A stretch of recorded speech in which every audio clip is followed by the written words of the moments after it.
Bismillahirrahmanirrahim. Assalamualaikum warahmatullahi wabarakatuh. Waalaikumsalam warahmatullahi wabarakatuh. Alhamdulillahi rabbil alamin. Wassalatu wassalamu ala nabiyil karim wa ala alihi wa sahbihi ajma'in. Rabbi shrah li sadri wa yassir li amri wahlul 'uqdatam min lisani yafqahu qawli. Rabbi yassir wa la tu'assir, Rabbi atmim bil khair, wa la hawla wa la quwwata illa billahil aliyyil azim. Alhamdulillah, puji syukur kepada Allah Subhanahu wa ta'ala. Salawat dan salam kepada Nabi Muhammad sallallahu alaihi wasallam dengan lafaz Allahumma salli wa sallim ala sayyidina Muhammad wa ala ali sayyidina Muhammad. InsyaAllah akan kita lanjutkan kembali pengajian kita. Yang terakhir kemarin kita sudah membahas tentang pengenalan ilmu tajwid, ya, definisi ilmu tajwid, ya, apa hukum mempelajari ilmu tajwid, ya, apa pembahasannya, maudhu'nya, ya, dan apa ghoyahnya dan apa samarah daripada ilmu tajwid itu. Jadi insyaallah hari ini kita akan langsung masuk kepada hukum atau pelajaran-pelajaran yang perlu kita ketahui mempelajari ilmu tajwid, ya. Al-mududu wa anwa'uha, mad dan macam-macamnya. Jadi ini agak berbeda sedikit dari kitab-kitab tajwid lainnya. Kalau kitab tajwid lainnya biasanya dimulai dengan hukum nun mati atau tanwin, ya, biasanya begitu. Kitab-kitab tajwid biasanya memulai pelajarannya tentang hukum nun mati atau tanwin. Tapi Syekh Abdul Wahab dia berbeda. Beliau memulai pembahasan tentang tajwidnya adalah dari hukum mad, ya, hukum apa? Mad. Kenapa? Karena mad ini termasuk salah satu yang menentukan perubahan makna dalam satu kalimat. Kalau dengung, kita tidak baca dengung, maka tidak mengubah arti, ya.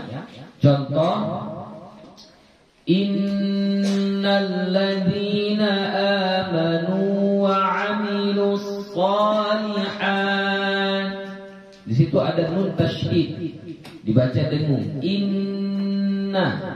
Sekiranya ada orang membaca tidak dengung, dibacanya innal ladzina amanu wa 'amilus shalihat. Maka salah dalam bacaan, dari segi bacaan salah, tapi dari segi arti tidak ada berubah. Tidak berubah artinya. Mau dibaca inna atau dibaca inna, nggak ada berubah artinya, ya. Tapi dari segi bacaan salah, ya. Kalau yang tidak dengung lalu dibacanya dengung, ya. Dia tidak dengung tapi dibacanya dengung. Contoh, man amana billahi wal yawmil akhir. Man amana, apa hukumnya? Izhar. Seharusnya nggak dibaca dengung, tapi dibacanya dengung. Man amana billahi wal yawmil akhir. Ya. Bacaan salah tapi tidak mengubah arti. Ya, itu kalau dengung dan tak dengung. Tapi kalau masalah panjang pendek, kemarin sudah kita kasih contohnya. Ya. Kalau yang panjang dia pendekkan atau yang pendek dia panjangkan, maka itu akan mengubah arti. Ya, akan berubah artinya. Jadi makanya di sini kita membahas hukum pertama yang paling penting, yang termasuk paling penting di dalam ilmu tajwid, yaitu adalah bacaan mat, bacaan panjang. Ya, jadi makanya anak-anak Buya sekalian, fokuslah dulu ya, supaya bacaan kita baik dan benar. Tahu kita mana yang dibaca panjang, mana yang dibaca pendek. Ma huwal maddu, apa yang dimaksud dengan mad? Huwa iqalatus sawti biharfin min hurufil maddi. Dianya adalah mad itu iqalatus sawt, memanjangkan suara. Iqalatus sawt, memanjangkan suara dengan huruf daripada huruf-huruf mad. Ya, biharfin min hurufil maddi, dengan huruf daripada huruf-huruf mad. Jadi yang dimaksud dengan mad itu adalah memanjangkan suara. Ya. Rasulu, kita panjangkan suara kita, maka itu disebut dengan mad. Al-malaikah, malanya kita panjangkan, itu namanya mad. Jadi mad itu adalah memanjangkan suara. Ma hiya huruful maddi, apa saja itu huruf-huruf mad? Hiya salasatun, huruf mad itu ada 3. Pertama, al-wawu sakinatu al-matmumu ma qablaha. Wawu yang berbaris mati dan dhammah huruf sebelumnya. Wawu yang berbaris mati dan dhammah huruf sebelumnya. Jadi dari sini kita harus paham bahwasannya huruf mad itu bukan wawu. Bukan pula wawu mati. Enggak, itu bukan huruf mad. Yang disebut dengan huruf mad apa? Wawu mati dan sebelumnya baris dhammah. Itu baru disebut dengan mad. Oke. Kita teruskan dulu biar mudah. Wal ya'u sakinatu al-maksuru ma qablaha. Huruf yang kedua adalah huruf ya yang berbaris mati dan kasrah huruf sebelumnya. Ya, jadi bukan huruf ya. Bukan huruf ya yang berbaris mati. Itu bukan huruf mad. Yang huruf mad adalah huruf ya berbaris mati dan kasrah sebelumnya. 3 paketnya.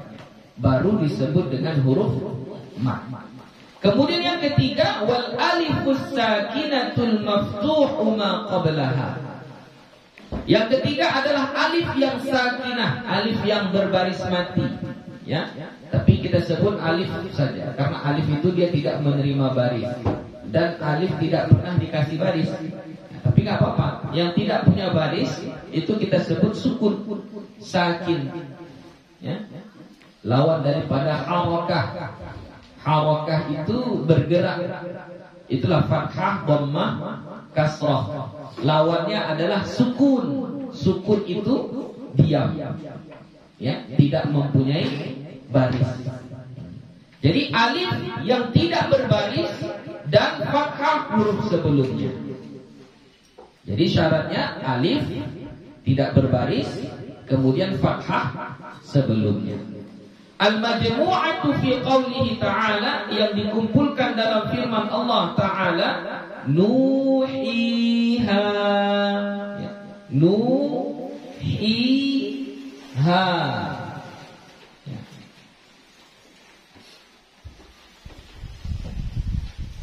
Pada surah Hud, ya. ayat 49. Oke, perhatikan dengan baik. Yang dimaksud dengan huruf mad,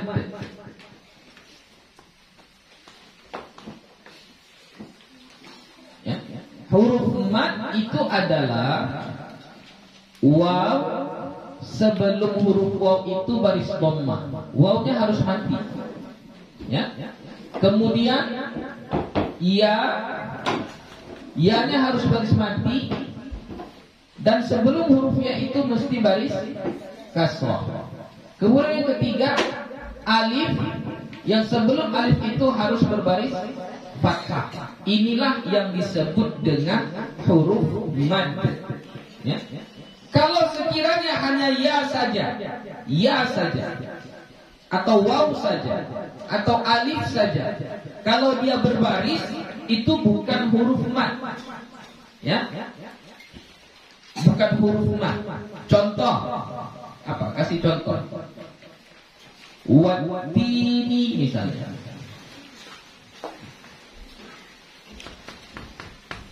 Ini wawnya berbaris.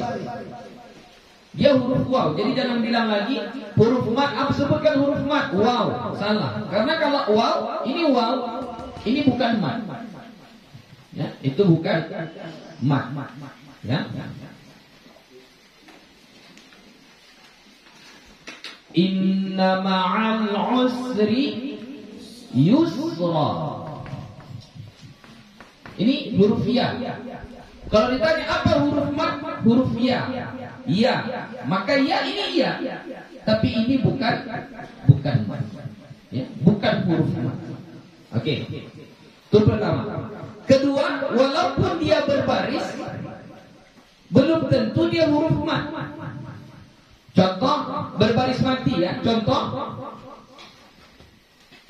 Sulaiman. Ini ada huruf ya. Ianya berbaris sukun. Ya, ianya berbaris sukun. Apakah setiap ya yang berbaris sukun dia adalah mad? Tidak. Ini enggak mad. Kenapa? Karena huruf sebelumnya fathah. Kalau huruf sebelumnya fathah, maka dia bukan mad. Supaya jadi mad harusnya apa? Sebelum huruf ya ini baris kasrah. Apalagi contohnya? Khaufan wa tama'a. Khaufan. Ini ada waw. Ada waw. Wawnya baris mati, sukun. Apakah ini huruf mad? Tidak, ini bukan huruf mad. Kenapa bukan mad? Karena sebelum huruf waw ini fathah. Sebelum waw ini fathah. Jadi kalau sebelum waw itu fathah, walaupun wawnya berbaris sukun, maka dia bukan huruf mad. Supaya dia menjadi huruf mad, sebelum waw yang berbaris sukun ini harus huruf yang berbaris dhammah. Sudah paham sekarang itu?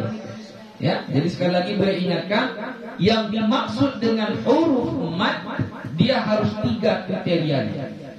Harus 3 tanda. 1, waw alif ya itu harus berbaris sukun, harus sukun, nggak ada barisnya. Kedua, kalau dia waw sebelumnya harus dhammah. Kalau dia ya sebelumnya harus kasrah. Kalau dia alif sebelumnya harus fathah. Ya, jadi 3 syarat. Pertama, kalau dia hanya sekedar waw ya yang berbaris bukan huruf mad, dia harus berbaris sukun. Kemudian huruf sebelumnya harus menyesuaikan. Kalau waw sebelumnya harus dhammah. Kalau ya sebelumnya harus kasrah. Kalau alif sebelumnya harus fathah. Ini dikumpulkan dalam contoh nuhiha. Ya. Nuhiha. Ini waw sukun sebelumnya dhammah, maka ini adalah mad. Ya sukun sebelumnya adalah kasrah, maka ini adalah mad. alif sebelumnya fathah, maka ini adalah mad. Ya, itulah dia yang dimaksud dengan mad. Jadi sekali lagi kalau ditanya sebutkan huruf-huruf mad. Jadi kalau sekarang ditanya sebutkan huruf-huruf mad, kalian menjawabnya alif waw ya, salah. Yang benar adalah waw mati sebelumnya dhammah, ya mati sebelumnya kasrah, alif sebelumnya fathah. Paham? Ada pertanyaan? Ya. Satu lagi ini untuk untuk mad ini Buya harus jelaskan yang sering salah di bacaan mad. Ya, yang sering salah di bacaan mad. Nanti ada gak di sini?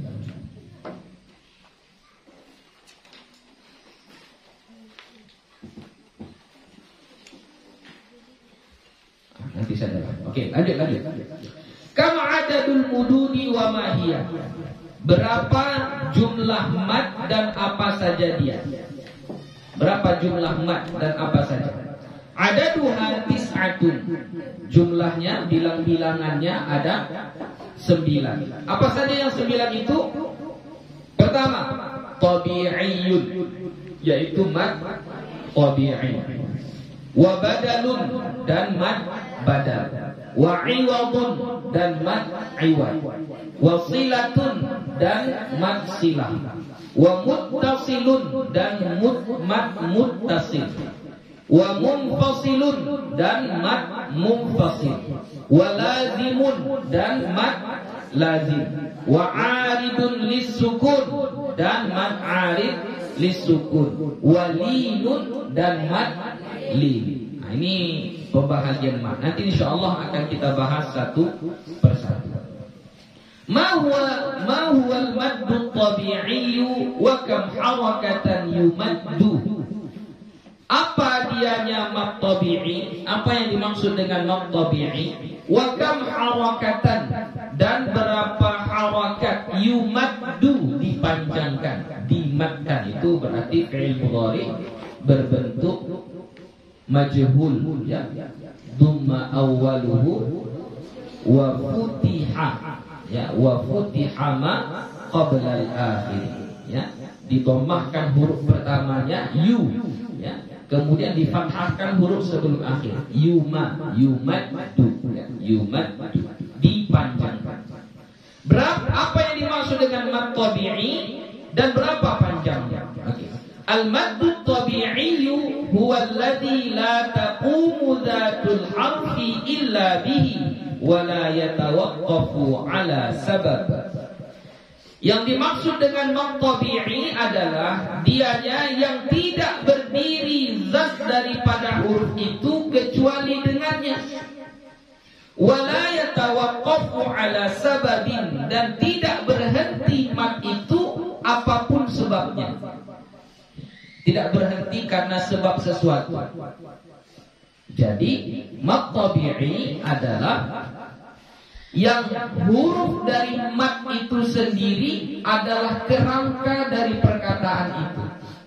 Itulah zat daripada huruf itu. Bukan karena pendatang dia, karena waqaf, atau karena ibtidah, atau karena lain-lain sebagainya. Tidak, memang itulah kerangka hurufnya. Contoh misalnya nuhiha, nuhiha. Maka waw, ya, dan alif di sini ini adalah huruf yang tidak boleh kita buang. Kalau kita buang, kita baca nuhiha, itu nanti artinya sudah lain. Itu maksudnya. Zat huruf daripada perkataan itu ya memang termasuk huruf mad. Jadi kalau dia dibuang atau dihilangkan, maka dia bisa merubah artinya. Ya. Contoh.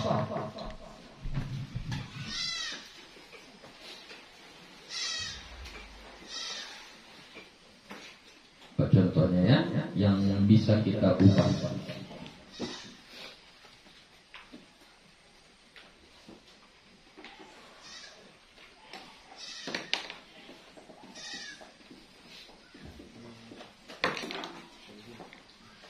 Coba cari contoh huruf mat. Ah, ini.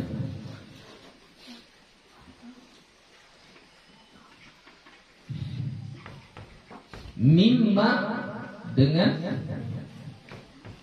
mimma. Oke. Mimma dengan mimma. Oke. Mana yang ada matnya di situ? Ya, mimma yang ada alifnya. Itu yang ada mad di situ. Ya. Jadi yang dimaksud mad katanya di sini mad tabi'i alladzi la taqumu dzatul harfi illa bihi. Yang tidak berdiri zat daripada huruf itu dari perkataan ini kecuali dengan huruf mad tersebut. Maksudnya huruf mad ini menentukan makna dari kalimat tersebut. Kalau kita buang maka berubah artinya. Contoh, apa arti mimma? Dari apa ini mimma ini asalnya? Mim ditambah ma. Ini juga asalnya mim ditambah ma. Sama-sama ini ya. Mimma dengan mimma. Ma-nya pendek itu sama-sama mim tambah ma asalnya. Dari apa? Dari apa? Cuma apa perbedaannya ini? Apa bedanya? Mimma dengan mimma. Falyanzuril insanu mimma khuliq. Itu ma-nya panjang atau enggak? Ya. Mimma khuliq. Kalau kita baca mimma khuliq salah. Ya. Apa bedanya? Kalau dia ada alif dengan tidak ada alif, kita mulai dengan tidak ada alif. Kalau tidak ada alif, maka maknanya adalah istifham. Kalau nggak ada alifnya, maka maknanya ini istifham. Dari apa dia diciptakan? Pertanyaan. Falyanzuril insan, maka hendaklah manusia itu memperhatikan, mengingat-ingat, mentadabburi mimma khuliq. Dari apa sebenarnya dia diciptakan? Jadi kita disuruh mencari, berpikir. Jangan merasa sombong, jangan merasa angkuh, merasa hebat.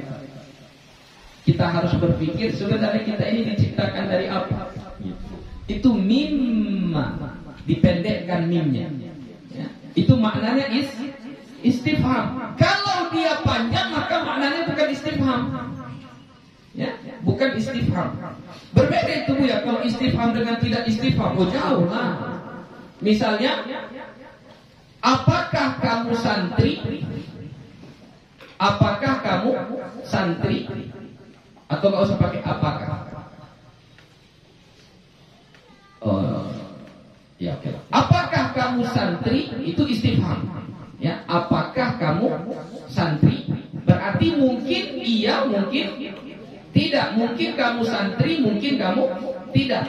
Tapi kalau dibilang kamu santri, berarti tidak ada pilihan. Kamu sudah pasti santri. Nampak bedanya antara istifham dengan bukan istifham? Kalau istifham masih memungkinkan. Apakah kamu tahu? Berarti mungkin tahu, mungkin nggak tahu. Karena masih ditanya, masih istifham. Tapi kalau dibilang kamu tahu, berarti tidak ada pilihan. Kamu memang tahu. Jadi begitulah bahasa Arab. Jadi mad itu la yatawaqqafu la taqumu dzatul harfi illa bihi. Tidak berdiri huruf itu kecuali dengannya. Maksudnya tujuan dari perkataan itu nggak akan sampai kalau nggak ada huruf mad itu. Maksudnya mad itu tidak bisa dibuang. Kalau dibuang maka berubah artinya. Kemudian yang kedua, wala yatawaqqafu ala sabab, dan dia tidak berhenti dengan sebab apapun. Berbeda nanti dengan mad-mad yang lain. Kalau mad-mad yang lain terjadi sesuatu dia bisa berubah. Contoh, mad munfasil. Ya. Apa mad munfasil? Apa mad munfasil? Mad jaiz munfasil. Apa contohnya? Wa idza laqul ladzina amanu qalu amanna. Qalu amanna. Lu di situ itu adalah mad jaiz munfasil. Ya. Kalau bersambung, kalau terjadi sebab sesuatu Buya berhenti. Wa idza laqul ladzina amanu qalu, maka lu jadi apa? Mad asli, bukan mad munfasil lagi. Mad asli berubah dia. Ya, karena sebab sesuatu. Ya, karena sebab sesuatu. Jadi makanya kalau mad asli, mad tabi'i enggak berubah, apapun sebabnya enggak berubah. Contoh, iyyaka na'budu wa iyyaka nasta'inu ihdinas siratal mustaqim. Nasta'inu di situ mad apa? Hah? Kalau sambung mad asli, kalau berhenti mad arid lisukun. Ya, kalau dia diberhentikan maka dia menjadi mad arid lisukun. Dia berhenti menjadi mad arid lisukun. Kalau diteruskan dia menjadi mad asli. Kalau mad asli dia tidak berubah. Ya, dia tidak berubah. Jadi nasta'in yang asalnya mad arid lisukun bisa berubah dengan sebab wasal. Kalau kita wasal, dia bisa berubah, bukan mad arid lisukun lagi, tapi dia dinamakan dengan mad asli. Mad iwad. Hakima. Itu kalau waqaf. Kalau kita baca terus, jadi mad iwad dia? Tidak. Ya. Enggak ada pun hukumnya. Hakiman sambung. Maksilah. Kalau kita berhenti pada maksilah, jadi mad lagi dia? Tidak. Tapi kalau mad asli, dia la yatawaqqafu ala sabab. Dia enggak pernah berhenti, enggak pernah berubah karena sebab sesuatu. Dia akan tetap menjadi mad. Dia akan tetap menjadi. Itulah yang disebut dengan mad tabi'i atau mad asli.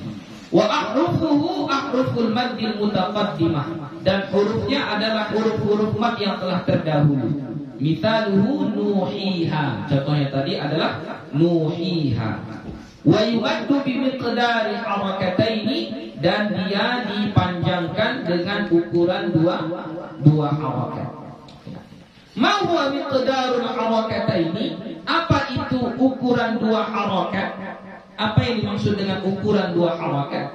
Hiya bimiqdari ma yaqbidul insanu usbu'ahu aw yabsutuha bihalati wasqa. Yang dimaksud dengan harakat adalah dengan ukuran yaqbidul insan, menggenggam. Yaqbid, qabada, yaqbidu, menggenggam. Menggenggam manusia akan usbu'ahu, jarinya. Ini jari. Satu jari ini usbu'. Ini jari. Ya. Au yabsutuha, atau mengembangkannya. Tadi gini, menggenggam. Yabsut, ini mengembangkan. Itu maksud. Yaqbid ini, yabsut gini. Ya. Yaqbid ini, yabsut gini. Menggenggam dan melepaskan, membentangkan. Ya. Bihalati wasta, dengan keadaan yang menengah. Enggak cepat, enggak lambat, menengah. Itulah ukuran harakat, ya. Jadi yaqbid satu harakat, yabsut dua harakat. Itulah ukuran harakatain, dua harakat dengan kadar wasta, pertengahan. Enggak cepat kali, enggak pula lambat kali, ya, pertengahan. Inilah yang disebut dengan dua harakat. Oke, paham? Oke, sedikit tambahan untuk anak-anak Buya sekalian. Ini kebanyakan yang salah Buya dengar selama Buya mengajar Al-Quran, terutama untuk anak-anak Indonesia, ya, orang-orang Indonesia. Kesalahan pertama dulu yang paling banyak Buya dapatkan adalah biasanya kalau di mat tabi'i, di ujungnya mat tabi'i, bacaan itu ujungnya mat tabi'i, ya, atau mat iwad, kan sama itu, ya. Itu biasa ditambahkan hamzah di ujungnya. Ya, contoh, wadduha, itu ada hamzahnya. Jadi nggak boleh itu, nggak boleh. Wadduha, wallaili idza saja, itu kayak ada hamzah ujungnya. Dia harus lepas. Wadduha, wallaili idza saja, lepas, jangan saja. Kalau kalian kunci ujungnya, maka seolah-olah ada hamzah di ujungnya itu. Ya. Rasakan itu bedanya.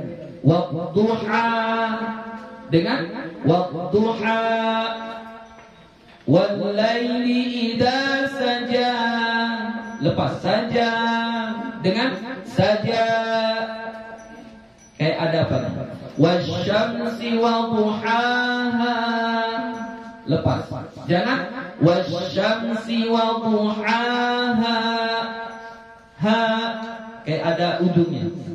Kalau ada ujungnya tertekan, maka itu adalah hamzah. Kalau kamu tambah hamzah di ujungnya, maka salahlah bacaan. Paham? Paham? Ya. Terutama yang ujung-ujungnya mat tabi'i atau mat iwad biasanya, ya, antara mat tabi'i dengan mat iwad. Jadi bacanya harus dilepas. Yang di apa kita ini jangan dikunci, jangan ditutup. Kalau ditutup maka nanti seolah-olah ada hamzah di situ, ya. Jadi kita bacanya harus lepas.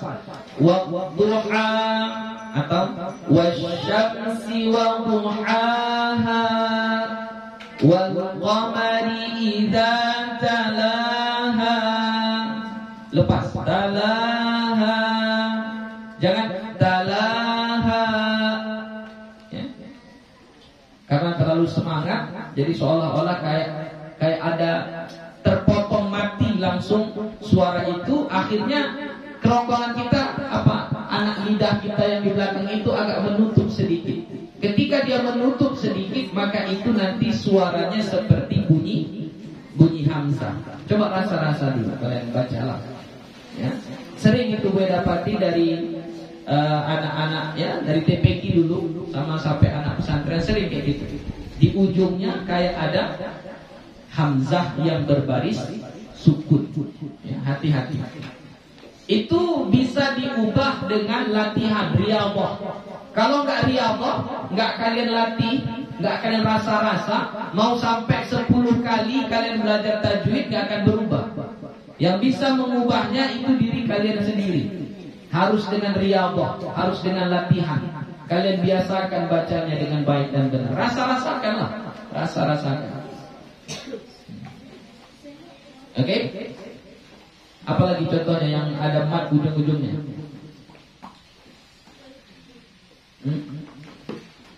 Wallaili idza yaghsha, yaghsha, harus lepas. Jangan wallaili idza yaghsha. Kalau ada sya, itu kayak ada hamzah di ujungnya, ya, jadi harus dilepaskan. Paham itu? Lain kali bawa Al-Quran, ya. Nanti kalau gue suruh buka Al-Qurannya, gue suruh baca, bisa bacanya. Ini nanti gue suruh baca, nggak tahu dia bacanya, karena nggak bawa Al-Quran. Ya. Namanya kita belajar tajwid, berarti yang dibawa salah satunya adalah Al-Quran. Bawa Al-Quran. Ini Al-Quran yang ngumpul semua di sini. Karena Buya dulu datang, baru muridnya datang. Ya. Buyanya dulu datang, baru muridnya datang. Nah, kayak gitulah. Kalau kita belajar tajwid, bawalah Al-Quran. Tunggu aja di sini. Oke, kesalahan yang kedua yang biasa, terlalu cepat menutup bibir.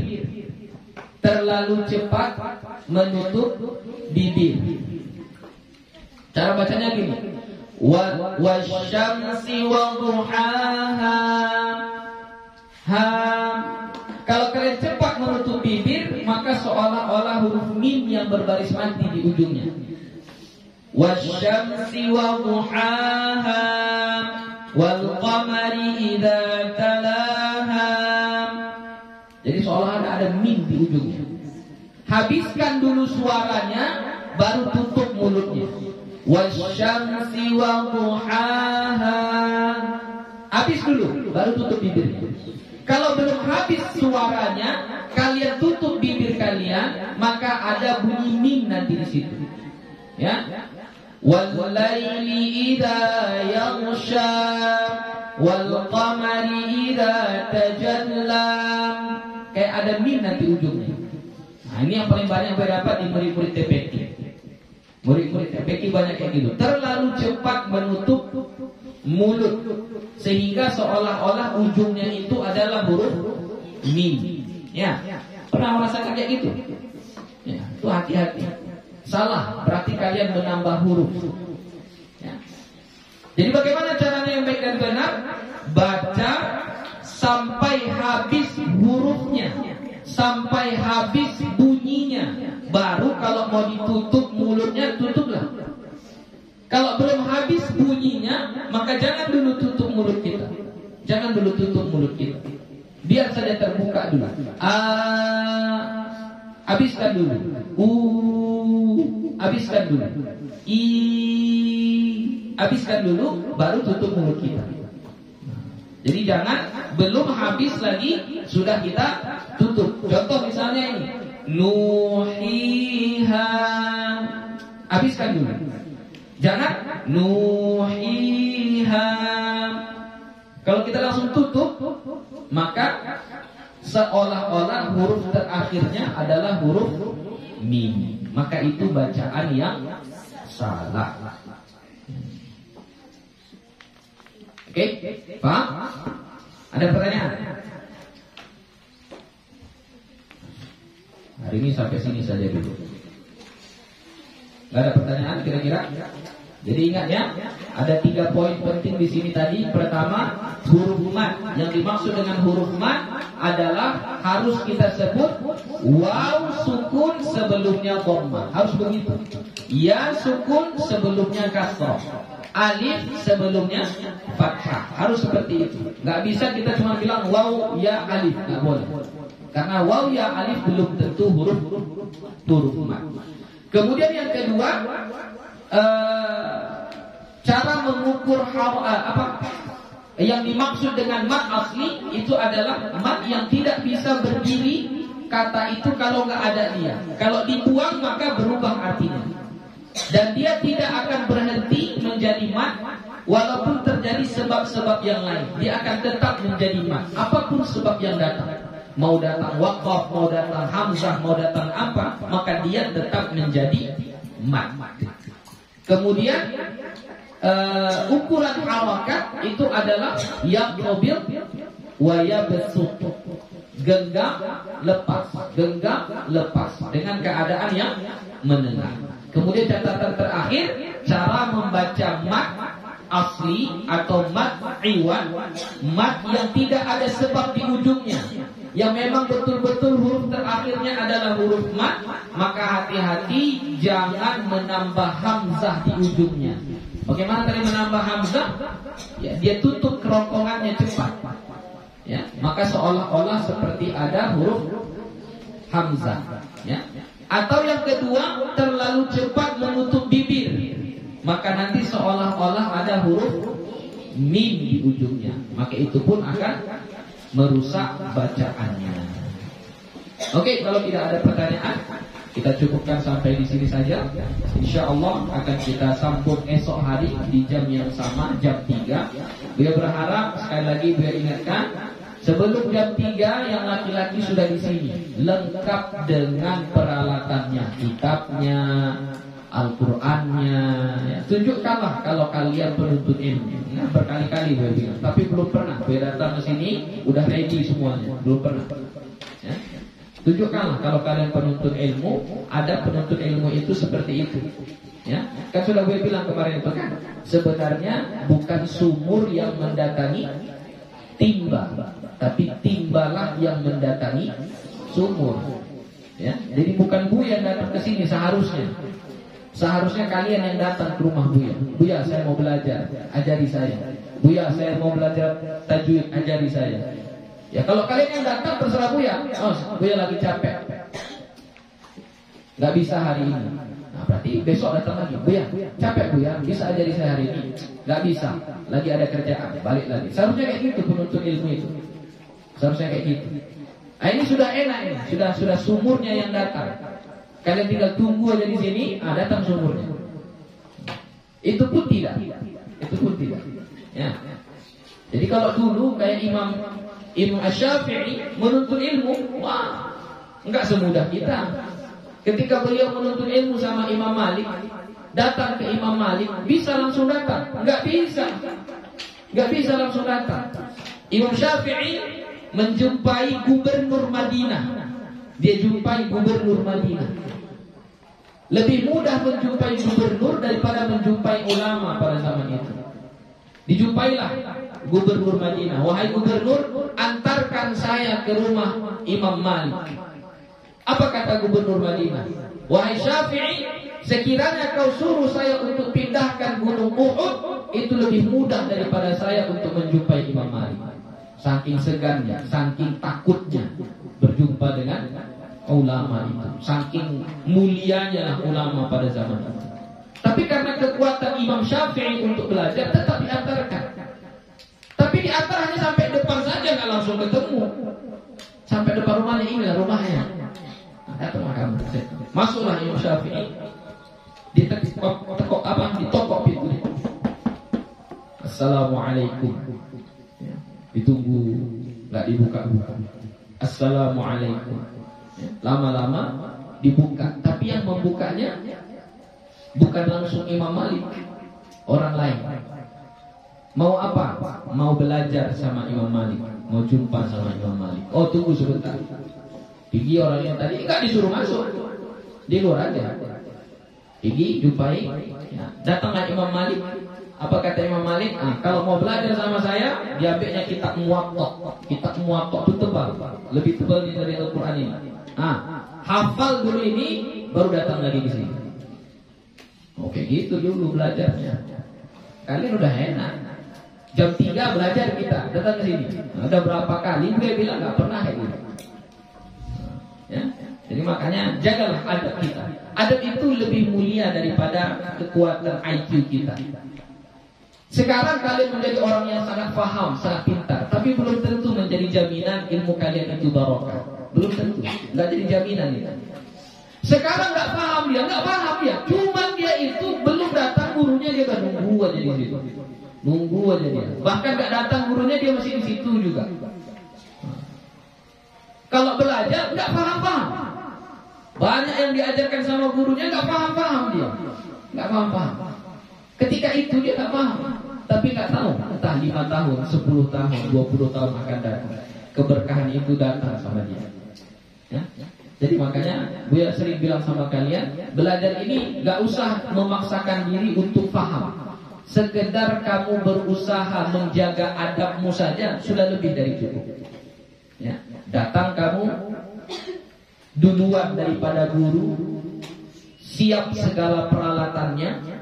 Apa yang mau digunakan untuk belajar, ini kitab sudah disediakan, ya, nggak perlu bayar, sudah disediakan. Kemudian waktunya sudah ditentukan, Buya akan datang, tempatnya sudah ditentukan, di sini tempatnya, ya, sudah enak. Mau paham nggak paham kita nggak apa-apa, biarin aja. Yang penting kita tetap mendengarkan dengan seksama. Jangan pula nanti karena paham nggak apa-apanya, main-main nanti kerjanya situ, cerita-cerita sama kawannya, nggak juga bagus. Itu nggak beradab juga namanya. Paham nggak paham itu maksudnya dia berusaha berusaha mendengarkan, tapi nggak paham-paham dia. Memang nggak paham, nggak masuk kotaknya. Itu nggak apa-apa. Tapi tetap dengarkan aja. Mau paham kita, nggak paham kita, biarin. Dengarin aja. Mungkin sekarang kalian yang nggak paham, ya, nggak tahu tak kapan, ya, nggak tahu. Jadi makanya anak-anak gue sekalian, yang paling utama itu ada, ya, ada. Jadi kedepannya besok sekali lagi gue ingatkan, khusus untuk laki-laki. Kalau perempuan nggak bisa. Ya, khusus untuk laki-laki, tunggulah Buya di sini, tunggu. Sudah lengkap dengan peralatan kalian. Datang nggak datang Buya, kan sudah sering gue bilang, kata-kata itu sudah sering. Datang nggak datang Buya, bukan itu ukurannya kalian datang ke sini, enggak. Ukurannya sudah ditentukan, jam sekian belajar, itu ukurannya. Pokoknya jam sekian saya belajar, jam sekian saya belajar. Datang nggak datang gurunya itu nggak urusan kita, nggak bisa kita ngatur guru kita. Datang dia alhamdulillah, nggak datang bersyukur kita sudah duduk di majelis ilmu itu walaupun nggak datang gurunya. Begitu, itu adabnya. Jadi mudah-mudahan kedepannya kita lebih baik lagi. Semoga Allah memberikan keberkahan kepada kita semua. Ya, terima kasih. Insyaallah kita sambung besok jam 3 ya. Wallahu subhanahu wa ta'ala a'lam bis-shawab. Wassalamualaikum warahmatullahi wabarakatuh.